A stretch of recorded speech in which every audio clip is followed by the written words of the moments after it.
હાજરી આપવાની છે, રિયાઝુલ જન્નામાં જવાનું છે. ત્યાં એક સિંગલ લાઇનની અંદરમાં આપણે બધાએ એન્ટ્રી મારવાની છે.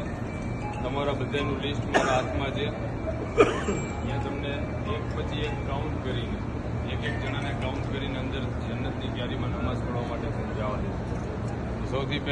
સૌથી પહેલી ચેકપોસ્ટ ઉપર તમારું પેપર ચેક કરશે. પેપર ચેક કર્યા પછી ત્યાંથી આગળ જવાનું છે. કોઈ દોડવાનું નથી.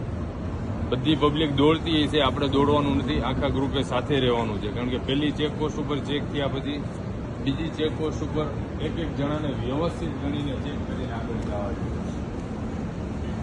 જો તમે આગળ પાછળ થઈ ગયા કે બીજી લાઈનમાં વયા ગયા તો પછી હું પોતે પણ બાકી રહી જાઉં છું. તો મને અરબી બોલતા આવડે છે, તેમ છતાં મને નથી જવા દે તો તમને નહીં જવા દે. પછી તમે રિયાઝુલ જન્નાની અંદરમાં હાજરી નહીં આપી શકો.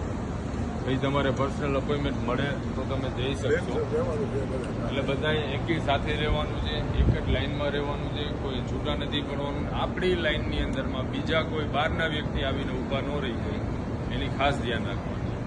કારણ કે એક વ્યક્તિ માથું ગણશે, નામ નહીં બોલે એટલે માથા ગણશે. હવે સમજી લો તમારી વચ્ચે બીજું કોઈ આવીને ઊભું રહી ગયું તો પાછળવાળા આપણે આજે ઊભા રહી જશે. એટલે ખાસ એ એક વસ્તુની ધ્યાન રાખવાની છે.